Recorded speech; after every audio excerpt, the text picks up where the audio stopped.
Bonjour, rebonjour peut-être à certains d'entre vous pour cette quatrième table ronde de la session rénovation énergétique des bâtiments des 24 heures du climat. On va s'intéresser lors de ce duo, qui est en fait un échange entre deux intervenants, qui sont Jean-Baptiste Lebrun, délégué général du CLER, qui est une association réseau pour la transition énergétique, il nous en dira un mot, et Monsieur Veil, qui est directeur d'une entité qui s'appelle Impact Based Finance au sein de la Société Générale, et vous nous en direz également un mot parce que je pense que ça mérite d'être certainement mieux connu que ça ne l'est aujourd'hui. Et donc, on va parler des accompagnements pour la rénovation énergétique. Et c'est un sujet qui a été évoqué fréquemment depuis ce matin. Toutes sortes d'accompagnements et du déficit d'accompagnement surtout ont été mis en lumière et notamment à la fois un manque d'accompagnement sur le plan financier et peut-être plus encore un manque d'accompagnement notamment des ménages, parce qu'on va essentiellement parler là des ménages, sur leur compréhension tout à la fois de l'intérêt pour eux de procéder à la rénovation de leur logement, mais également des aides auxquelles ils sont éligibles, des artisans auxquels ils peuvent faire appel, etc. Enfin, bon. Donc, et on a parlé d'autres aspects qui freinent effectivement la rénovation énergétique. Bon, je pense que depuis ce matin, tout a été rappelé à de multiples reprises. Je me contenterai juste de dire que la loi pour la transition énergétique et la croissance verte avait fixé à 500 000 par an le nombre de rénovations à effectuer, avec un objectif de parc BBC en 2050, que la SNBC a fixé à 370 000 par an le nombre de rénovations entre 2015 et 2030, et qui devrait passer à 700 000 ensuite rénovations par an, et qu'en fait, on en est aujourd'hui très loin, surtout si on parle de rénovation globale. Alors, ce que je vous propose peut-être, et on va le faire par ordre alphabétique, c'est plus simple, chacun d'entre vous, c'est en 3 minutes d'expliquer à quelle structure vous appartenez et ce qu'elle fait et quel est son lien avec le sujet du jour. Jean-Baptiste, alors du coup, commencez, s'il vous plaît. Très bien. Bonjour à toutes et à toutes et à tous, pardon. Merci pour cette invitation. Donc, le CLER Réseau pour la transition énergétique, c'est une association de structures et d'acteurs professionnels sur la transition énergétique de divers types, collectivités, entreprises et associations locales. Et par rapport au sujet, le CLER défend une vision ambitieuse du rôle et de la portée de l'efficacité énergétique et notamment de la rénovation énergétique des bâtiments dans la trajectoire énergétique et climatique de la France. Et une bonne partie de nos adhérents donc sont les acteurs qui aujourd'hui mettent en œuvre ces rénovations et ces actions d'efficacité énergétique de façon ambitieuse à divers niveaux et divers moments de la chaîne de valeur d'un projet de rénovation, et notamment sur les aspects d'accompagnement, puisque une bonne partie, à peu près une centaine de ce qu'on appelait auparavant les espaces info-énergie, qui sont aujourd'hui les structures porteuses de conseils FAIRE, de conseillers FAIRE, qui sont les acteurs aujourd'hui Faire FAIRE. FAIRE, tout à fait, les personnes, hein, les femmes et les hommes qui aujourd'hui répondent au téléphone aux questions sur Internet pour accompagner gratuitement et conseiller les ménages dans leur projet de rénovation énergétique. Merci beaucoup, Jean-Baptiste Lebrun. Alors, Philippe Veil, est-ce que vous pouvez nous expliquer ce que c'est que cette entité Impact Based Finance de la Société Générale en moins de 3 minutes, s'il vous plaît? Je vais essayer en tout cas. Merci pour l'invitation. Je fais partie d'un département développement durable et financement impact. Nous, notre objectif, c'est l'atteinte des objectifs du développement durable en 2030. Nous savons que ça implique d'énormes besoins de financement et c'est ces opportunités-là que nous souhaitons saisir.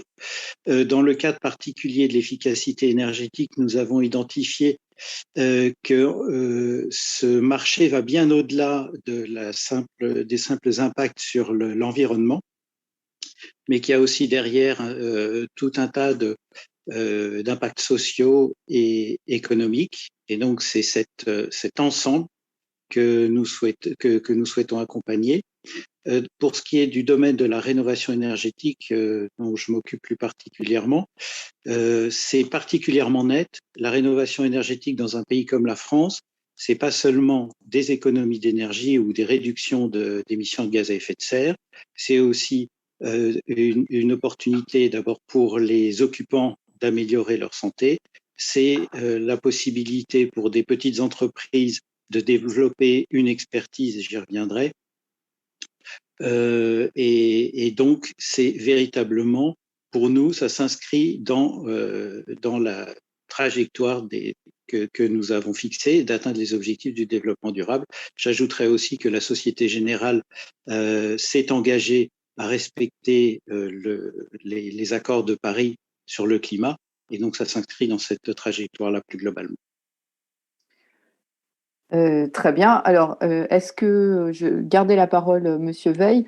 Vous avez constaté un gap de financement à l'échelle internationale concernant la transition énergétique. Est-ce que vous pouvez nous rappeler les ordres de grandeur et nous dire ce qu'il en est sur la rénovation énergétique en France plus particulièrement? En tout cas, est-ce que ce gap s'applique là également?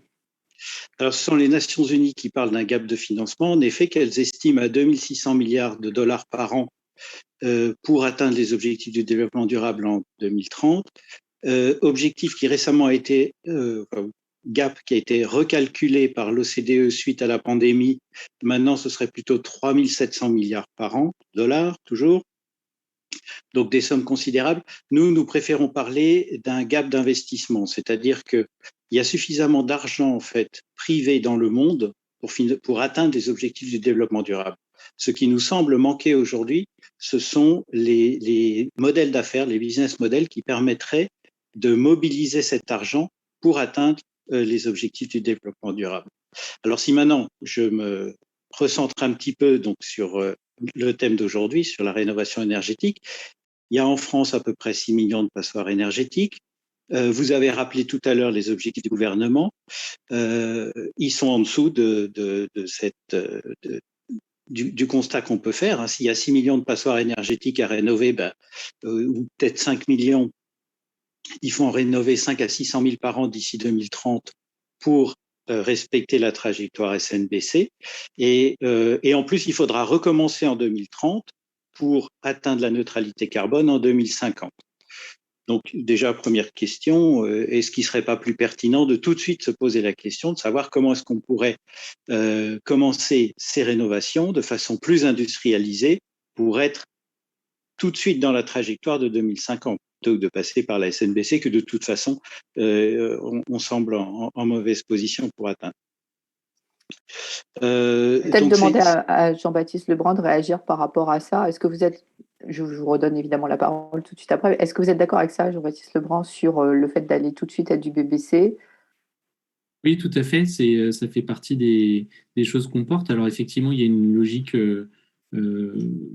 économique, industrielle de long terme, comme l'a dit Philippe Bey. Il y a aussi une logique de court terme et à l'échelle des ménages. C'est qu'aujourd'hui, les rénovations efficaces, très efficaces, comme celles qui atteignent le niveau bâtiment basse consommation, BBC, sont celles qui permettent aux ménages dès aujourd'hui ou dès la fin de leurs travaux de faire des économies considérables sur leur facture énergétique et donc d'être protégés des hausses de prix ou des risques de précarité énergétique. Donc c'est gagnant tout de suite pour les personnes qui peuvent atteindre ce niveau-là de performance rapidement, et c'est aussi gagnant dans une logique de planification un petit peu pertinente de l'effort à faire au niveau français jusqu'à 2050.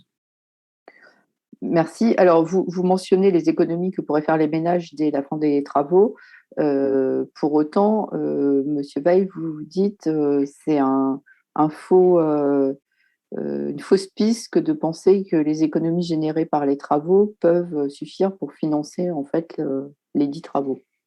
Alors, c'est-à-dire que pendant longtemps, on a entendu que les économies d'énergie devaient être le moteur de la rénovation énergétique de l'habitat et que sur la base des économies réalisées, on arriverait certainement à financer ces travaux.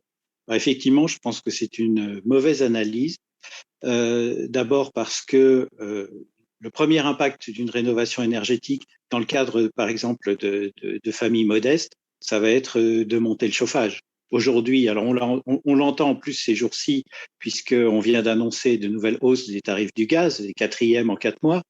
Il y a des gens qui se posent la question de savoir s'ils vont chauffer cet hiver.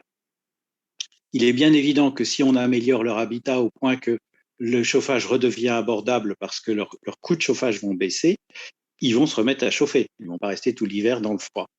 Donc, première chose, cet effet rebond est bien connu, a été analysé. Donc, les économies d'énergie ne suffisent pas. En revanche, elles permettent, dans certains cas, et notamment pour les familles les plus modestes, d'absorber le reste à charge. C'est-à-dire que si vous proposez à une famille modeste qui est donc potentiellement, qui peut avoir droit à des subventions qui peuvent atteindre 90% des travaux dans le cas de rénovation profonde, ces gens-là, les 10% de reste à charge peuvent être compensés si on structure habilement un financement, peut être compensé par les économies d'énergie futures. Par contre, ça n'est pas vrai pour des familles, disons, à revenus intermédiaires, où là, elles auront un reste à charge et il y aura une problématique de financement pour elles. Du point de vue de l'État, me semble-t-il, ce qui est intéressant, ce qui est important dans la rénovation énergétique, c'est la création de richesses au niveau national, la création d'emplois qu'elle procure, le travail qu'elle donne aux petites entreprises et probablement aussi aux grosses. Et finalement, n'oublions pas que si en France, on a pu estimer qu'il y a 6 millions de personnes qui vivent dans des passoires énergétiques, ou 6 millions de passoires énergétiques plutôt, au niveau européen, c'est 34 millions. Donc il y a peut-être aussi une sorte de marché d'exportation si la France est capable de déployer un savoir-faire en matière de rénovation de qualité, de rénovation profonde surtout. Ce sont celles-là qu'il faut viser parce que ce sont celles qui apportent les véritables économies d'énergie et amélioration du cadre de vie.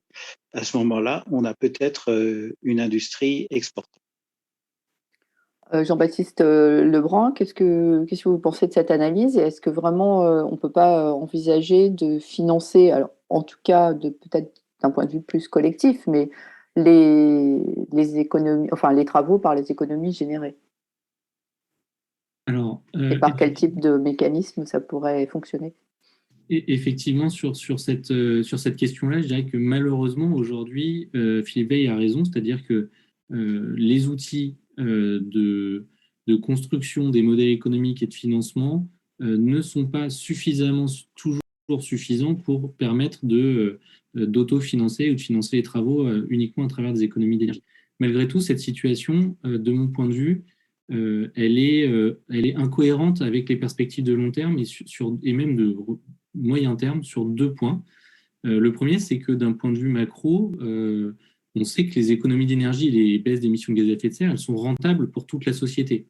Et on sait que parmi ces baisses-là, la rénovation du bâtiment, c'est quelque chose qui est indispensable de faire. Donc c'est instinctivement évident, ça a été démontré plusieurs fois depuis le rapport Sten en 2006 jusqu'à un dernier rapport de la BCE qui a montré dans son premier test climat jeudi dernier que le PIB mondial pourrait baisser de 10% sans mesure forte maintenant et sur une trajectoire de transition. C'est mondial ou à l'échelle européenne? À l'échelle mondiale, je crois que c'est à l'échelle mondiale, à vérifier, mais il me semble que c'est à l'échelle mondiale. En tout cas, c'est 10% du PIB. Alors, en tout cas, d'un point de vue macro, quand on prend en compte les effets du fait de ne pas faire cette transition, il est évidemment rentable pour la société de la faire. Et donc, ça doit être traduit dans des modèles économiques à l'échelle de projets, et c'est cette traduction qui aujourd'hui est défaillante. C'est-à-dire que les outils qu'on utilise aujourd'hui pour calculer les rentabilités financières, elles n'intègrent pas cette réalité. Donc ça veut dire quoi? Ça veut dire intégrer des externalités positives et négatives, prendre en compte ce genre de choses? Ça veut dire changer de périmètre sur les flux financiers, le raisonner en coût global. Ça veut dire utiliser une valeur tutélaire du carbone ou intégrer des risques de surendettement liés à l'augmentation des factures quand on accorde un prêt immobilier ou quand on calcule la rentabilité d'un investissement sur la rénovation énergétique. Et aujourd'hui, à l'échelle d'un projet, les banquiers ne réalisent pas ça. Donc, en fait, on raisonne avec des outils de calcul financier qui correspondent au monde d'avant et qui n'intègrent pas encore en fait cette réalité de l'impact du changement climatique et de la précarité énergétique. Je rajouterai un mot sur la deuxième dimension que je voulais aborder, c'est du point de vue de l'État. Le scénario Rénovons, qui était porté par l'initiative de plusieurs acteurs, dont Leclerc, mais avec plusieurs partenaires, a montré que sur l'effort financier en aide publique, en subvention pour l'État, finalement, avait un effet de levier de 1,3 à peu près 15-20 ans pour l'État, pour les finances de l'État lui-même. Parce qu'en fait, en rénovant ou en subventionnant la rénovation des passoires énergétiques, effectivement, on crée pas mal d'emplois. Et aussi, on économise des dépenses de santé liées en fait aux conséquences sanitaires de la précarité énergétique et du confort, puisqu'on sait que ça provoque des maladies et que des maladies notamment respiratoires, le fait de ne pas se chauffer, d'avoir beaucoup d'humidité dans son logement, etc. Et que finalement, si l'État investissait les quelques milliards d'euros d'aide publique à mettre maintenant, et bien finalement, il pourrait économiser aussi des centaines de millions d'euros par an de dépenses de santé, de la facture énergétique et créer de très nombreux emplois. Et donc, c'est globalement rentable pour la société, c'est rentable pour un État de le faire, ça devrait être rentable pour un ménage ou pour un projet de le faire. Et c'est aujourd'hui cette traduction-là qui manque. Merci beaucoup. Alors, Monsieur Veil, Je oui, voudrais peut-être réagir à ce qui vient d'être dit. bien sûr. Sur le fond, je partage complètement l'analyse en ce qui concerne toutes les externalités liées à la rénovation énergétique. Et en revanche, du point de vue de l'État, je crois que et même de l'Europe, et puis finalement, c'est une problématique mondiale. L'État est le bon niveau d'analyse pour pouvoir faire la part des choses entre le coût des travaux et les externalités. En revanche, c'est beaucoup plus difficile pour un particulier de se dire je vais faire des travaux qui sont coûteux et grâce à ça, je vais faire économiser de l'argent à la Sécu, schématiquement.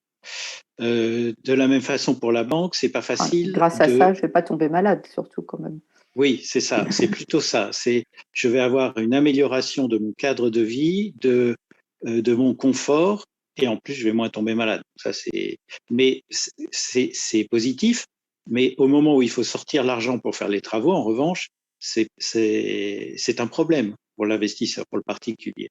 Et la banque va être confrontée à la même situation. Elle sait bien, nous le savons bien, qu'il y a une multitude d'avantages à faire une rénovation, mais ensuite, pour l'intégrer dans le modèle économique, comme disait Jean-Baptiste Lebrun à l'instant, c'est pas si facile que ça. Alors, je pense qu'on aura l'occasion d'y revenir. Oui, ce que vous dites aussi, Monsieur Weiss, c'est que dans tous les cas, il n'y aura pas assez d'argent public pour financer la transition énergétique en général et la rénovation énergétique en particulier. Et donc, vous, ce que vous proposez, en fait, c'est un mécanisme pour mobiliser la finance privée et faire en sorte qu'elle contribue à l'effort de rénovation énergétique des bâtiments.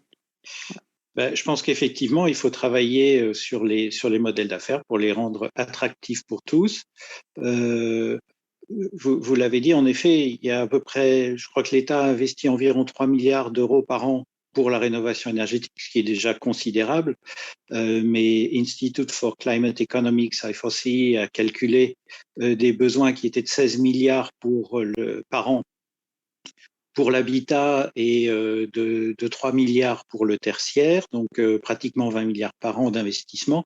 Donc on est très très loin de ces sommes-là. Il va donc falloir effectivement attirer les investisseurs privés, les prêteurs privés, les financeurs privés, si on veut être à l'objectif. Et je pense que, on se dit assez qu'on n'a plus le choix et que il faut maintenant viser la neutralité carbone en 2050, peut-être même plus tôt si on pouvait, parce qu'on sent bien que le réchauffement commence à peser.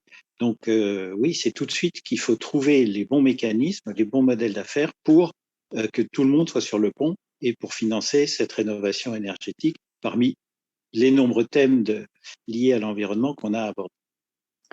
Alors précisément, quel est le mécanisme que vous proposez, que vous souhaitez porter dans le débat? Alors en fait, je pense qu'il faut viser l'industrialisation de la rénovation énergétique. C'est encore très cher. D'après alors, selon le type de logement, selon son DPE, donc sa classe énergétique initiale, les travaux. Donc, encore une fois, il faut tout de suite se positionner sur des travaux profonds, pas des gestes les gestes n'ont qu'un effet extrêmement limité sur le climat et ils coûtent une fortune à l'État. Donc, je me positionne tout de suite sur l'industrialisation de travaux de rénovation profonde. Et à ce moment-là, c'est 30, voire 50, voire 60 000 euros par logement pour atteindre un niveau BBC. Donc, ce sont des sommes considérables, surtout pour les particuliers. Les bailleurs sociaux sont peut-être mieux équipés que les particuliers pour faire ces travaux. Ils ont, à mon avis, une longueur d'avance. En plus, ils ont le bénéfice des financements de la Banque des Territoires qui leur apporte des financements très longs et assez peu coûteux. En revanche, pour les particuliers, ils sont nombreux, puisqu'il y a à peu près en France 3 millions de logements dans des copropriétés de plus de 50 logements qui pourraient bénéficier de travaux. Là, par contre, il y a encore de considérables efforts à faire. Alors, des efforts parce que quand on est en copropriété, c'est pas facile de décider de faire des travaux importants.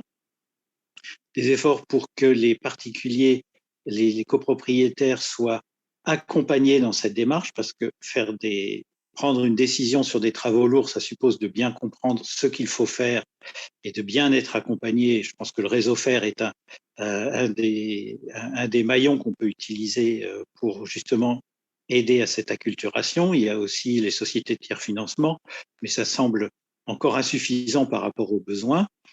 Et ce qu'on a envie de proposer, nous, d'une façon un petit peu innovante, serait finalement que l'État se dise, voyons, si on veut véritablement être au rendez-vous de la neutralité carbone en 2050, eh ben, il faudrait réunir d'ores et déjà, parce que les travaux de rénovation, une fois qu'ils sont réalisés, ils ont un impact pendant 20 ou 30 ans. Donc, c'est maintenant qu'il faut le faire.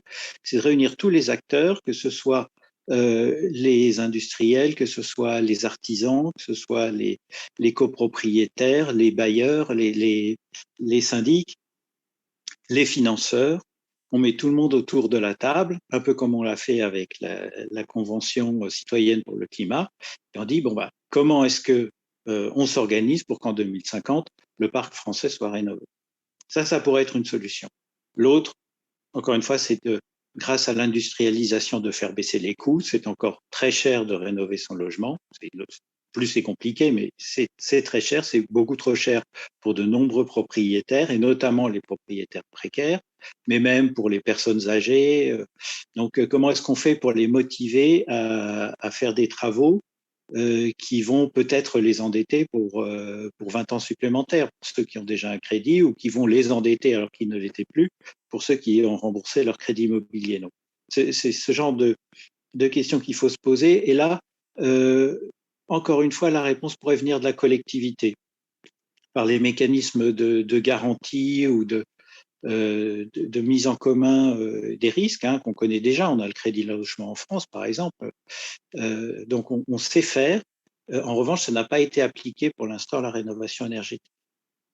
Donc, à mon avis, ça, c'est une piste à explorer. On pourrait donc, dans une copropriété, vous avez des gens de différents niveaux de revenus. Donc, tout le monde ne peut pas suivre. Certains pourraient refuser de faire les travaux parce que c'est trop cher pour eux. Donc, il faut qu'ils soient aidés par la collectivité, par exemple. Très bien. Alors, je propose de donner la parole à Jean-Baptiste Lebrun, peut-être pour commencer une réaction sur la distribution des prêts éco-PTZ et les sociétés de tiers financement. Est-ce que vous partagez le constat et les raisons de, on va dire, leur faible déploiement dans un cas comme dans l'autre? Alors, je vais venir au sujet de l'éco-PTZ et des outils un peu comme les sociétés de tiers financement un peu spécifiques, mais d'abord d'un point de vue général, sur l'idée de mettre tous les acteurs autour de la table et de voir comment on s'organise. c'est quelque chose qui a quand même déjà eu lieu. Une des premières fois ou des plus Le importantes, Grenelle. c'était au moment du Grenelle, effectivement, c'était en 2007, il y a presque 15 ans maintenant. Et On peut le refaire. on a déjà une bonne idée, en fait, en tout cas, ces étapes de réflexion collective, elles ont été reproduites à plusieurs fois, et systématiquement, effectivement, on a cette question d'outils de financement, de mobilisation de la finance privée, et on a le rôle très important d'orientation et de crédibilité que doit donner l'État à cette trajectoire pour engager les acteurs privés. Et aujourd'hui, cette volonté politique et cette crédibilité, elle est loin d'être suffisante. Et ça se voit à travers tous les mécanismes de la politique publique de rénovation énergétique. On pourra reparler de l'accompagnement en particulier à la fin ou plus tard dans le débat. Mais sur l'aspect financier, par exemple, aujourd'hui, vous avez cité les chiffres de l'analyse d'I4C tout à l'heure. Ce que vous n'avez pas dit, c'est que 95% de l'argent qui est aujourd'hui fléché, l'argent public et privé qui est fléché vers la rénovation énergétique, il est sur des travaux par geste qui sont insuffisants. Donc on a besoin de passer à 20-25 milliards par an, là où on est aujourd'hui, il en manque au moins une dizaine ou une quinzaine de milliards par an, mais on a aussi besoin de les flécher correctement. Aujourd'hui, il n'y a aucune aide, enfin, ou plutôt, il y a des aides à la rénovation globale qui existent depuis pas très longtemps, et encore, elles ne sont pas suffisantes, elles ne sont pas au niveau BBC, elles sont à 50%, 55% d'économie d'énergie, et surtout, elles sont financièrement moins intéressantes que de faire des travaux par geste, ou de cumuler un ou deux gestes de travaux avec les aides qui correspondent à chacun de ces gestes. Donc, on a un défaut d'orientation, de signal par les outils de politique publique. C'est vrai sur les subventions, c'est vrai sur la partie réglementaire. Leclerc a défendu pendant à plusieurs occasions, et notamment dans le cadre des débats sur la loi climat et résilience, et la proposition de la Convention citoyenne qui était d'introduire une obligation de rénovation qui, là, donne un signal et permet d'orienter effectivement de l'argent privé vers ces travaux qui sont nécessaires, et aussi probablement effectivement un défaut dans la construction des outils opérationnels de financement, que ce soit les outils publics, les sociétés de tiers-financement qui ont été quand même très longtemps entravées.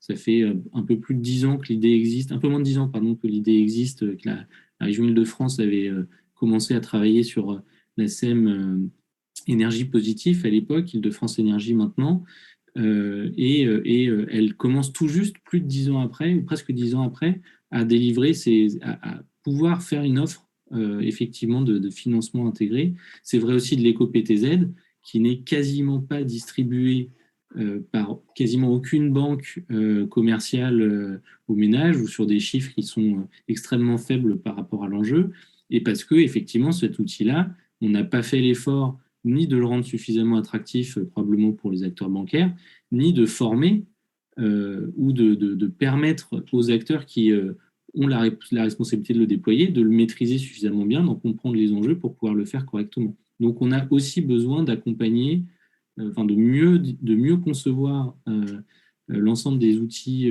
à notre disposition, de les flécher vers les choses les plus utiles, de les rendre effectivement attractives là où on pense qu'il y a le plus de potentiel, sur les rénovations globales, sur le fléchage de la finance privée. Et évidemment, tout ça, ça passe par un besoin très, très, très important d'accompagnement de l'ensemble des acteurs, des ménages, des professionnels, des artisans, des banquiers, des notaires, des agents immobiliers. Et tout ce travail-là de fourmi-là aussi, il doit être intégré dans les politiques publiques et dans la manière dont on conçoit tout le dispositif de rénovation énergétique en France.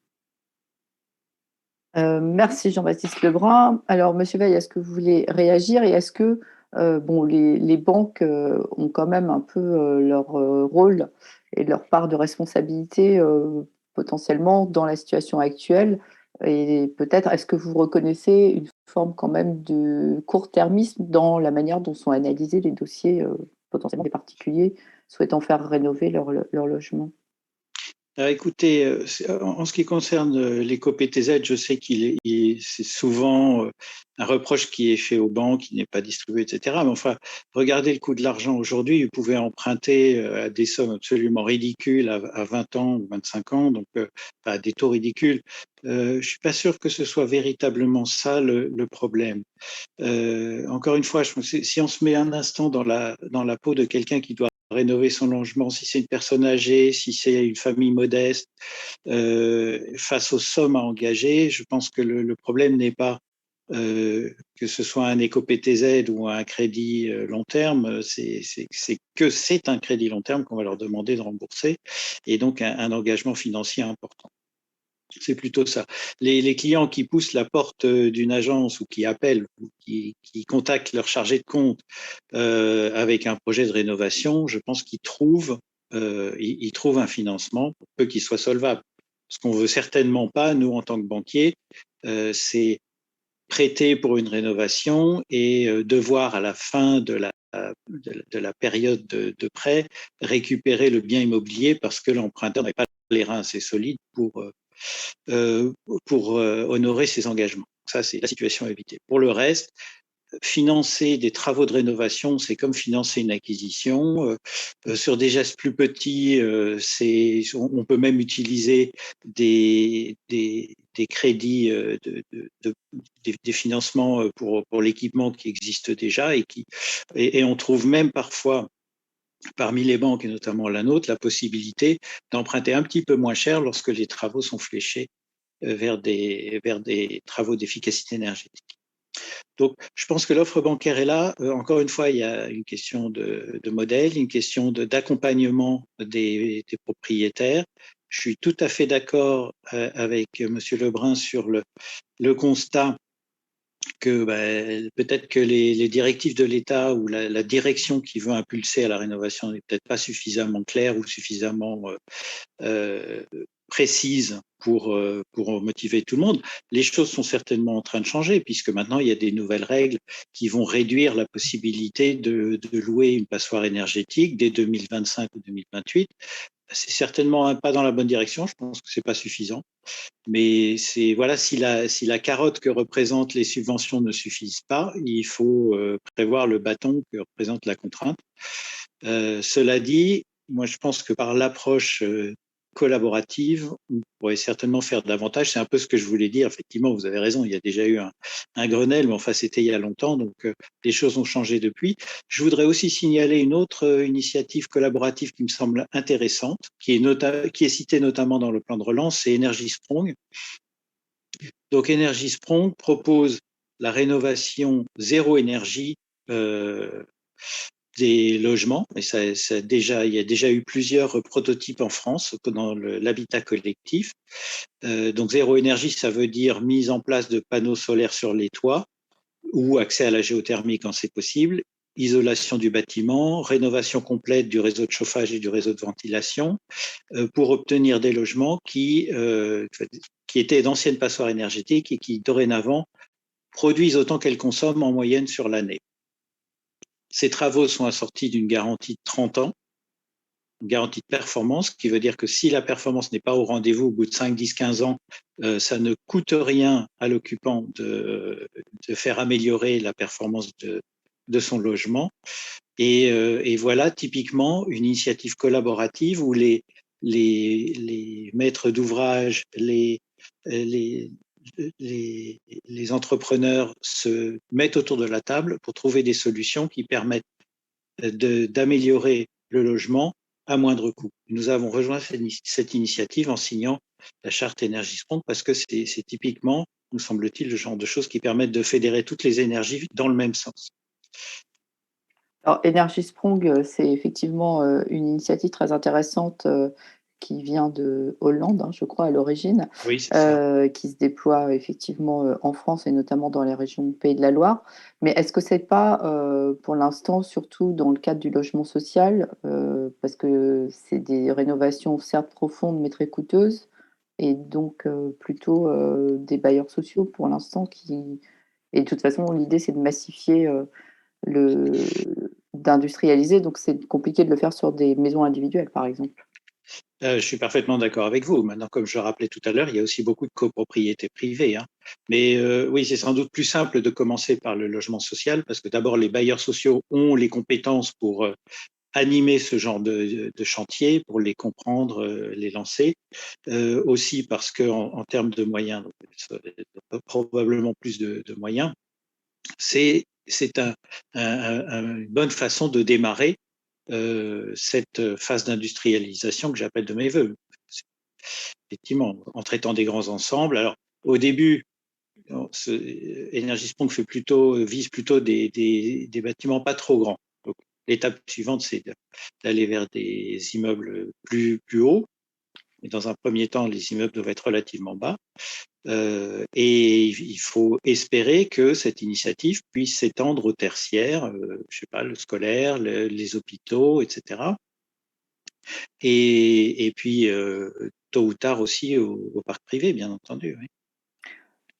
Alors, Jean-Baptiste Lebrun, j'imagine que vous connaissez Energy Sprong. Je ne sais pas si vous voulez commenter. Et dans tous les cas, parce qu'il nous reste 10 petites minutes, peut-être passer à l'accompagnement au-delà de l'aspect financier stricto sensu. Déjà, qu'est-ce que vous pensez du rôle du volet financement? Est-ce que ça résoudrait, est-ce que ça débloquerait réellement les choses ou est-ce que tout ce qui est accompagnement autre que financier a aussi un rôle à jouer et quelle est la situation actuelle et qu'est-ce que vous proposez pour la débloquer? Alors, ça fait beaucoup de questions en une. Oui, À la fin, je vais essayer 5 minutes. Donc, alors, Energy Sprong, rapidement. Oui, je vais essayer de passer un peu de l'un à l'autre. Alors, Energy Sprong, effectivement, c'est une initiative que je connais et que je trouve aussi très intéressante. Il y en a beaucoup d'autres hein, qui cherchent à trouver les leviers un peu opérationnels de massification. Là, c'est une approche par l'industrialisation. Il y a une approche aussi notamment porté par Dorémy, je crois, qui intervenait à la table ronde précédente sur la formation des artisans aussi localement, plutôt sur les maisons individuelles. Donc tout ça, c'est évidemment très bien. Après, je ne veux pas non plus qu'on passe sous silence les conflictualités et les intérêts parfois divergents qu'il peut y avoir entre un certain nombre d'acteurs, et notamment quand on parle d'un marché à 20-25 milliards d'euros par an, tout le monde n'a pas les mêmes intérêts dans cette histoire. Et il ne faut pas cacher ça. Il y a la situation d'aujourd'hui. Si on dépense 2-3 milliards d'euros par an sur principalement des travaux par geste qui sont insuffisants par rapport à ce qu'on devrait faire, c'est parce que ça sert un intérêt économique légitime, hein, mais de court terme sur une partie des professionnels qui aujourd'hui vendent ou proposent ces solutions-là et qui défendent très fortement le fait que ces solutions soient aidées par l'État et qu'on ne bascule pas vers des modèles de rénovation globale. C'était le débat quand on a sorti les fenêtres du crédit d'impôt, par exemple. Hein, on a eu une illustration de ce débat-là. Et donc, effectivement, au-delà de réussir effectivement à faire converger l'ensemble des acteurs sur une vision d'ensemble, il y a un rôle d'arbitrage quand même à prendre sur l'intérêt général, sur les orientations de long terme, sur les grands équilibres d'intérêts aussi privés entre les différents acteurs. Et ça, à l'échelle du projet, ça doit être incarné par un écosystème d'accompagnement qui soit effectivement garant de cet intérêt général. Et c'est, de notre point de vue, le rôle d'un service public de la performance énergétique de l'habitat, qui peut être assuré par des acteurs privés, hein, en partie, des associations, des entreprises, différents types d'acteurs, mais qui doit être encadré par le public pour s'assurer que les messages et l'accompagnement qu'on donne aux ménages, ils reposent bien sur une vision d'intérêt général, les objectifs nationaux de la politique de rénovation énergétique de la France, et pas sur l'intérêt commercial de tel ou tel conseiller à vendre une fenêtre double ou triple vitrage, une pompe à chaleur ou de l'isolation à 1 euro. Évidemment, tout ça est pertinent et utile et ça peut fonctionner, mais ça doit être mis au service d'un projet d'ensemble qui est au bénéfice et à l'intérêt du ménage et au bénéfice et à l'intérêt général sur les grands objectifs. Et ça doit être incarné, ça doit être déployé auprès de chaque projet sur tous les territoires par des personnes dont c'est le métier et qui doivent être effectivement garantes d'un conseil neutre, indépendant sur ce sujet. Très bien. Alors, peut-être, Monsieur Veil, est-ce que vous pourriez nous dire vraiment de manière un peu précise votre idée, en fait, quand vous parliez de financement par la collectivité, etc. L'idée, ce serait quoi? D'une garantie de l'État pour des prêts, effectivement, aux particuliers, dans la mesure où c'est dévolu à des travaux de transition énergétique, c'est ça? C'est parce que je rappelle qu'on est sous l'égide de l'Assemblée nationale, que l'idée, c'est de faire des propositions d'évolution réglementaire et donc, bon, c'est le moment ou jamais. Quelle est votre proposition? Alors, déjà, je vais me permettre de faire part d'une petite expérience personnelle, puisque j'ai des parlementaires qui m'écoutent. J'ai voulu changer mon chauffe-eau à gaz l'année dernière. Je ne peux pas installer chez moi une pompe à chaleur, donc j'ai changé mon vieux chauffe-eau à gaz pour un chauffe-eau à gaz neuf de la même marque. Je pensais que il n'y aurait pas d'impact ou tout au plus une petite économie d'énergie. Eh ben non, c'est tout le contraire, il consomme plus que celui d'avant. Je pense qu'au niveau de la réglementation déjà, sur les équipements actuels, on doit pouvoir faire des progrès. Alors je reviens sur mon sujet de garantie. En effet, on a constaté que, enfin, et on en a beaucoup parlé, l'État a tendance à financer les gestes de rénovation. Donc, il donne de l'argent à des propriétaires pour rénover, ou éventuellement à des copropriétés, ou parfois à des bailleurs. Bon. Mais si on veut parler de massification, finalement, il faut prendre le parc dans son ensemble, les propriétaires dans leur ensemble, avec leurs caractéristiques de solvabilité. Hein. Certains sont solvables, d'autres ne le sont pas. Et une façon de financer un ensemble aussi hétérogène, c'est la garantie. On a vu par exemple l'effet que les PGE pouvaient avoir pour mobiliser le crédit bancaire à un moment où les banques spontanément ne seraient pas venues prêter.